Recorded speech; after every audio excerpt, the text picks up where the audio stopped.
शिव बाबा याद है ना। आज की अव्यक्त वाणी का टाइटल है नॉलेजफुल और पावरफुल आत्मा ही सक्सेसफुल। आज की मुरली में बाबा ने नॉलेजफुल पावरफुल आत्मा की रिजल्ट क्या है, दूसरा बाबा ने कौन सी आत्मा कभी भी प्रसिद्ध नहीं हो सकती, फिर बाबा ने कहा अलबेलेपन की मीठी निद्रा क्या है, और संगम युग को कौन सा वरदान प्राप्त है। तो सुनते हैं 10 सितंबर 75 की मुरली, नॉलेजफुल और पावरफुल आत्मा ही सक्सेसफुल। सदा हर स्थिति में मास्टर नॉलेजफुल, पावरफुल और सक्सेसफुल स्वयं को अनुभव करते हो, क्योंकि नॉलेजफुल और पावरफुल आत्मा की रिजल्ट है सक्सेसफुल। वर्तमान समय इन दोनों सब्जेक्ट्स याद अर्थात पावरफुल और ज्ञान अर्थात नॉलेजफुल, इन दोनों सब्जेक्ट्स का ऑब्जेक्ट ही है सक्सेसफुल। इसी को ही प्रत्यक्ष फल कहा जाता है। इस समय का प्रत्यक्ष फल आपके भविष्य फल को प्रख्यात करेगा। ऐसे नहीं कि भविष्य फल के आधार पर अब के प्रत्यक्ष फल को अनुभव करने से वंचित रह जाओ। ऐसे कभी भी संकल्प नहीं करना कि वर्तमान में कुछ दिखाई नहीं देता, वह अनुभव नहीं होता, वह प्राप्ति नहीं होती है। यह पढ़ाई तो है ही भविष्य की। भविष्य मेरा बहुत उज्जवल है, अभी तो मैं गुप्त हूँ, अंत में प्रख्यात हो ही जाऊंगा। लेकिन अब सुनिए बाबा की बात ध्यान से, लेकिन भविष्य की झलक, भविष्य की प्रारब्ध, वह अंतिम समय पर प्रसिद्ध होने वाली आत्मा की चमक अब से सर्व को अनुभव होनी चाहिए कि ये कोई होनहार आत्मा भविष्य वाली है, तो ये प्रसिद्ध होनी चाहिए चमक। इसलिए पहले प्रत्यक्ष फल और साथ में भविष्य फल। प्रत्यक्ष फल नहीं तो भविष्य फल भी नहीं। स्वयं को स्वयं प्रत्यक्ष भले ही नहीं करें, लेकिन उनका संपर्क, स्नेह और सहयोग ऐसी आत्मा को स्वतः ही प्रसिद्ध कर देते हैं। संपर्क, स्नेह और सहयोग वो खुद प्रत्यक्ष कर देते हैं। यह ईश्वरीय ला है।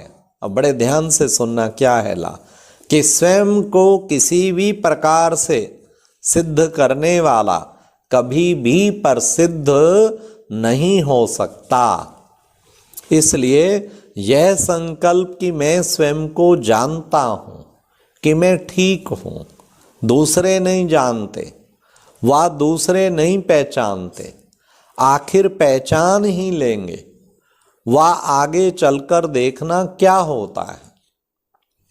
यह भी ज्ञान स्वरूप, याद स्वरूप आत्मा के स्वयं को धोखे देने वाली अलबेलेपन की मीठी निद्रा है। ऐसे अल्पकाल के आराम देने वाले, वाह अल्पकाल के लिए अपने दिल को दिलासा देने वाली माया की निद्रा के अनेक प्रकार हैं। हाँ, ये बाबा ने कहा अलबेलेपन की मीठी निद्रा। जिस भी बातों में अपनी प्रारब्ध को व प्रत्यक्ष फल की प्राप्ति को खोते हो, तो अवश्य अनेक प्रकार की निद्रा में सोते हो। इसलिए कहावत है, जिन सोया तिन खोया। तो खोना ही सोना है। ऐसे कभी भी समय पर सफलता पा नहीं सकते, अर्थात सक्सेसफुल नहीं बन सकते। सारे कल्प के अंदर सिर्फ इस संगम युग को ड्रामा प्लान अनुसार वरदान है। कौन सा? संगम युग को कौन सा वरदान है? प्रत्यक्ष फल का वरदान सिर्फ संगम युग को है। अभी अभी देना और अभी अभी मिलना। पहले देखते हो फिर करते हो, पक्के सौदागर हो। संगम युग की विशेषता है कि इस युग में ही बाप भी प्रत्यक्ष होते हैं। हाँ, प्रत्यक्ष फल मिलना ये संगम युग की सबसे बड़ी स्पेशलिटी। ऊंच से ऊंच ब्राह्मण भी प्रत्यक्ष होते हैं। आप सबके 84 जन्मों की कहानी भी प्रत्यक्ष होती है। और सुनते चलिए क्या क्या चीज प्रत्यक्ष होते हैं। श्रेष्ठ नॉलेज भी प्रत्यक्ष होती है। इस कारण ही प्रत्यक्ष फल मिलता है। प्रत्यक्ष फल का अनुभव कर रहे हो। प्रत्यक्ष फल प्राप्त होते समय भविष्य फल को सोचता रहे, ऐसी आत्मा को कौन सी आत्मा कहेंगे? ऐसी आत्मा को मास्टर नॉलेजफुल कहेंगे या यह भी एक अज्ञान है? किसी भी प्रकार का अज्ञान, उसको अज्ञान की नींद कहते हैं। अपने आप को चेक करो कि किसी भी प्रकार के अज्ञान नींद में सोए हुए तो नहीं हो। सदा जागती ज्योत बने हो। जागने की निशानी क्या है? जागने की निशानी है जगाना अर्थात पाना, जागना अर्थात पाना। तो सर्व प्राप्ति करने वाले सदा जागती ज्योत हो। सदा जागती ज्योत बनने के लिए मुख्य कौन सी धारणा चाहिए जानते हो? जो साकार बाप में विशेष थी ना, वह बताओ। साकार बाप की विशेष धारणा क्या थी? कौन सी ऐसी धारणा थी ब्रह्मा बाबा में? तो सुनिए। तो जागती ज्योत बनने के लिए मुख्य धारणा चाहिए अथक बनने की। थकावट ना हो, मैं थक गया हूँ सेवा, मैं थक गई हूँ। बहुत अद्भुत लगता है। कई बार कई आत्माएं कुछ दिन सेवा करके अभी तो मैं थक गई हूँ, 4-5 दिन आराम चाहिए। अरे सेवा में ही तो आराम है। कितना सुख मिलता है। एक दिन भी सेवा के बिना क्या जीवन फिर वो। तो कितनी खुशी मिलती है प्यारे बाप के काम में आना। तो ये बाबा ने कहा अथक ब्रह्मा बाप की तरह बनो। जब थकावट होती है तो नींद आती है। साकार बाप में अथकपन की विशेषता सदा अनुभव की। ऐसे फॉलो फादर करने वाले सदा जागती ज्योत बनते हैं। यह भी चेक करो कि चलते चलते कोई भी प्रकार की थकावट अज्ञान की नींद में सुला तो नहीं देती है। इसलिए कल पहले की यादगार में भी निद्रा जीत बनने का विशेष गुण गाया हुआ है।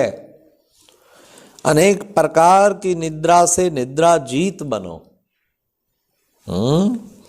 यह भी लिस्ट निकालना कि किस किस प्रकार की निद्रा जीत बनने नहीं देती। हाँ, निद्रा है ना, किस किस प्रकार की है। जैसे निद्रा में जाने से पहले निद्रा की निशानियां नजर आती हैं, उस नींद की निशानी है उबासी। उबासी बहुत आएगी। तो ये भी लिस्ट निकालनी चाहिए कौन कौन सी नींद है। पुरुषार्थ में जहाँ ढीलापन, नींद। अपनी कमियों को न रियलाइज करना, ये भी एक नींद है। दूसरों के अवगुण उठाते रहना, ये भी एक नींद है। संगठन में प्रॉपर संस्कारों को सबसे ना मिलाना, ये भी एक नींद है। तो ये कितने प्रकार की ये नींद वो देखो। तो अज्ञान नींद की निशानी है, जैसे उस नींद की निशानी है उबासी, अज्ञान नींद की निशानी है उदासी। हाँ, इसमें उदास हो जाएगी आत्मा अगर नींद में। इसी प्रकार निशानियां भी निकालना। इसकी दो मुख्य बातें हैं, एक आलस्य और दूसरा अलबेलापन। पहले यह निशानियां आती हैं, फिर नींद का नशा चढ़ जाता है। इसलिए इस पर जब अच्छी तरह से चेकिंग करना आलस्य और अलबेलापन, तो ये नींद की निशानी बताई। तो अच्छी तरह से चेकिंग करना और चेकिंग के साथ साथ फिर चेंज भी करना।